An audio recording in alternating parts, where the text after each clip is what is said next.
everyone. Students, in this video we will do next topic of chapter 3, the Delhi Sultans. So our today's topic is administration and consolidation under the Khaljis and Tughlaqs. Let's start our topic, students. The consolidation of a kingdom as was the Delhi Sultanate needed reliable governor and administration. यानी दिल्ली जैसे बड़े साम्राज्यों को चलाने के लिए जो दिल्ली के सुल्तान थे बेटा, उनको बहुत ही जो विश्वसनीय रिलायबल सूबेदार जो समंताज जिनको बोले जाता था, और ऐसे एडमिनिस्ट्रेशन की ज़रूरत थी जिन पे वो विश्वास कर सके. ठीक है. दिल्ली के जो स्टार्टिंग के जो सुल्तान थे, जो स्पेशली जो इल्तुतमिश थे, उन्होंने सामंता यानी जो समंताज थे और जमींदारों के स्थान पर के गुलामों को नियुक्त किया था, यानी जो बंदगा जिसको बोला जाता था, पारसी में उसको बंदगा बोला जाता था. एंड दे इनको स्पेशली वो अपॉइंट करते थे बड़ी बड़ी पोजीशंस पे. ठीक है. एंड दे वर परचेज, यानी जो स्लेव्स को परचेज किया जाता था पहले for military services. Okay. And they were carefully train to man some of the most important political offices in the kingdom. यानी जो उनके जो राज्य में जो भी पॉलिटिकल अफेयर्स थे उनमें काम करने के इनको प्रॉपरली ट्रेन किया जाता था, उनको अच्छे से ट्रेनिंग दी जाती थी. Since they were totally dependent upon their master, the sultan could trust them and rely upon them. यानी जो बंदगान होते थे वो टोटली किस पे डिपेंड करते थे? अपने रूलर्स पे. इसलिए सुल्तान भी उन पर पूरा ट्रस्ट करते थे और उन पे ही वो निर्भर रहते थे, यानी उन पे वो डिपेंड करते थे. यानी हम कह सकते हैं कि उस टाइम पे, यानी खलजी एंड तुगलक्स के टाइम पे जो बंदगान होते थे, यानी जो गुलाम होते थे, उनको जो उन रूलर्स के सन होते थे यानी बेटे होते थे, उनसे ज़्यादा इम्पोर्टेंट उनको दी जाती थी. Okay. And the Khaljis and Tughlaqs continue to use बंदगान and also raise people to humble birth. यानी खलजी और तुगलक ने भी इस जो ये रीति थी कि भी गुलामों को बड़ी पोस्ट देना अपने राज्य में, तो ये अपनी उन्होंने जारी रखी थी. और वो नीची जात के लोगों को भी अपने जो राज्य में है ऊंची राजनीतिक पोस्ट दे देते थे. ठीक है. संभालने के लिए. ऐसे में क्या होता था? And they were appointed as general and governors. उनको एज ए जनरल और गवर्नर अपॉइंट कर दिया जाता था. However this also introduce an element of political instability. लेकिन इसकी वजह से क्या होता था? प्रॉब्लम्स भी होती थी, पॉलिटिकल स्टेबिलिटी नहीं रह पाती थी.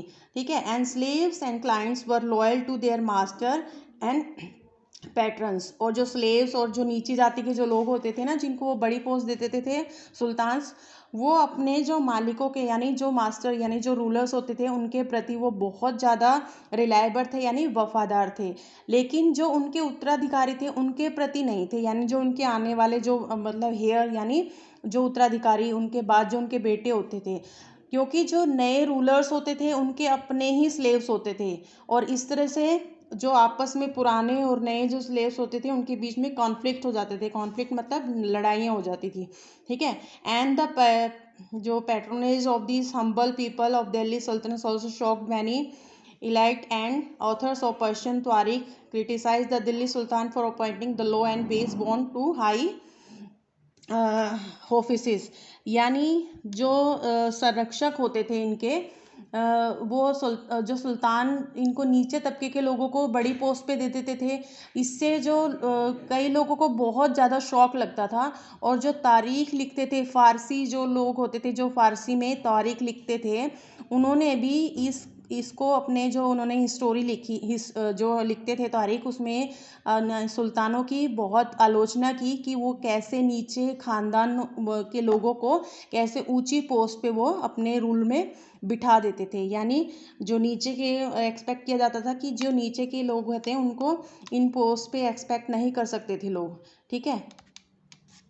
Like earlier Sultan, the Khalji and Tughlaqs monarchs appointed military commander as governor of territories of varying size. यानी पहले जैसे सुल्तान्स की तरह ही, पहले के सुल्तान्स की तरह खलजी और तुगलक ने भी क्या किया था, कमांडर्स अपॉइंट कर दिए थे, governor, as a governor of their territory, यानी जो एक पर्टिकुलर एरिया दे दिया जाता था उनको, और उसका उनको गवर्नर अपॉइंट कर दिया जाता था। And these land were called iqta, और इस जगह को क्या बोला जाता था, iqta. And their holder was called iqtadar, और जो इस ज़मीन की देखभाल करता था उसको क्या बोला जाता था, इकदार और मुक्ति या फिर muqti. The duty of muqtis was to lead military campaign and maintain law and order in their iqtas, यानी जो मुक्तिज होते थे उनकी क्या ड्यूटी होती थी, मिलिट्री कैंपेन यानी संभालना मिलिट्री को, और मेंटेन लॉ ऑर्डर, और अपने एरिया के जो भी उनको दिया जाता था उसमें लॉ एंड ऑर्डर को मेंटेन करना। In exchange for their military services the muqtis collected the revenue of their assignment as salary, और इसके बदले में उनको सैलरी नहीं दी जाती थी, इसके बदले में जो वहाँ से वो टैक्स यानी रेवेन्यू जो कलेक्ट करते थे वो एज ए सैलरी वो ले लेते थे, ठीक है। And they also paid their soldier from this revenue, और अपने जो सोल्जर्स होते थे वो उनको भी सैलरी रेवेन्यू में से ही देते थे। कंट्रोल ओवर मुक्ति was most effective if their office want not inheritable, यानी मुक्ति इस पे भी कंट्रोल रखा जाता था, उनका हिसाब किताब रखा जाता था कि भाई कौन से एरिया से कितना रेवेन्यू कलेक्ट हो रहा है और वो कितना अर्न कर रहे हैं, ठीक है। If they were assigned iqtas for a short period of time before being shifted, these harsh condition of services were rigorously imposed during the reign of Alauddin Khalji.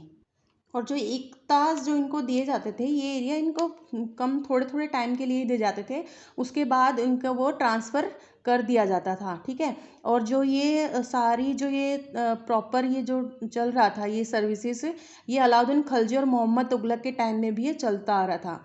Accountants were appointed by the state to check the amount of revenue collected by the muqtis, और properly accountant भी रखे जाते थे जो क्या check करते थे कि भी किस एरिया से मुक्ति ने कितना रेवेन्यू कलेक्ट किया है।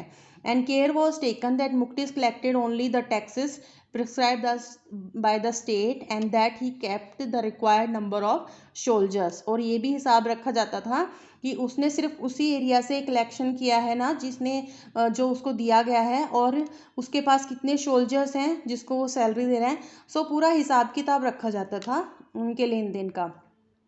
As the Delhi Sultans brought the hinterland of the cities under their control, जैसे ही जो दिल्ली सुल्तान के पास जो आंतरिक सीमाओं का कंट्रोल आ जाता था, they forced the landed chieftain, the samantas, aristocrats and the rich landlord to accept their authority, यानी वहाँ के जो समंताज होते थे, रिच लैंडलॉर्ड होते थे, उनको वो फोर्सफुली उनको बोला जाता था कि भी आप अब हमारे अंडर हो, ठीक है। Under the Alauddin Khilji the state brought the assessment and collection of land revenue under its own control. The rights of location chieftains local chieftains to levy taxes were cancelled and they were also force to pay tax, और जो पहले जो वहाँ के local chieftain tax लेते थे वो भी कैंसिल कर दिया जाता था, और उनको फोर्सफुली भी उनको भी बोला जाता कि अब आपको भी हमें टैक्स देना पड़ेगा।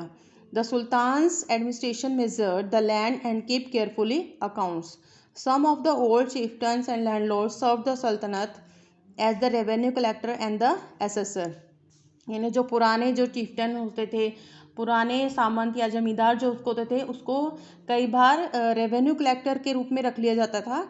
And there were 3 types of taxes, और 3 टाइप के टैक्सेस होते थे। फर्स्ट है ऑन द कल्टीवेशन कॉल्ड खराज, और amount to about 50% of the peasants produce, यानी जो भी जो किसान खेती करते थे वो उसमें से 50% उनको एज ए टैक्स उनको देना पड़ता था, जिसको क्या बोला जाता था, खराज। ऑन कैटल एंड, यानी जो भी वो पशु पालन करते थे उसके ऊपर टैक्स लगता था। ऑन हाउसेज, यानी घरों के ऊपर भी टैक्स लगता था, ठीक है। And it is important to remember that large part of the subcontinent remain outside the control of the Delhi sultans, यानी जो सब कॉन्टिनेंट का लार्ज पार्ट था outside the control of the Delhi सल्तनत, यानी ये बहुत बाहर था ये दिल्ली सल्तनत के से। And it was difficult to control distance provinces like Bengal from Delhi as soon after annexing southern India. ये पहले भी मैंने आपको बताया था लास्ट वीडियो में कि भी दिल्ली से दूर के इलाकों पे कंट्रोल करना मुश्किल होता था, जैसे बंगाल है या साउथ के जो एरिया होते थे। ठीक है। So southern India the entire region became independent, और इस तरह से जो रीजन होता था वो आज़ाद हो जाता था उनकी कंट्रोल से। Even the Gangetic plain there were forested areas, यानी जो गंगेटिक प्लान में जो फॉरेस्टेड एरिया थे वहाँ पे भी जो उनकी फोर्सेस होती थी सुल्तान्स की, उनको कंट्रोल करना मुश्किल हो जाता था। ठीक है। Sometimes rulers like Alauddin Khilji and the Mohammad Tughlaq could force their control in this areas but only for short time. कभी कभार ये अपना कंट्रोल कर लेते थे जैसे अलाउद्दीन खिलजी एंड मोहम्मद तुगलक, बट ये शॉर्ट टाइम के लिए, क्योंकि इतने लंबे समय के लिए इतनी दूर से कंट्रोल करना मुश्किल था। And the Mongols under the Genghis Khan invaded the Tanzania and the northeast Iran में है, and 1219 and Delhi Sultanate faced their onslaught soon after। यानी मंगोल्स ने पहले 1219 में ट्रांसअक्सिनियाना पे हमला किया, उसके बाद दिल्ली सल्तनत पे उन्होंने अटैक कर दिया, जिसकी वजह से क्या हुआ था, अलाउद्दीन खिलजी और मोहम्मद तुगलक ने ना दिल्ली के जो अटैक हो रहे थे उनसे बचने के लिए उन्होंने एक आर्मी उन्होंने अपनी एस्टैब्लिश की, बड़ी आर्मी उन्होंने एस्टैब्लिश की। और इस तरह से उन्होंने इतनी बड़ी आर्मी को उनको संभालना भी एक तरह से उनके ऊपर चैलेंज था, एडमिनिस्ट्रेशन चैलेंज था। So in next video we will discuss they how they maintain their army, कि उन्होंने इतनी बड़ी जो आर्मी है उसको कैसे उन्होंने मेंटेन करके रखा। So have a nice day student.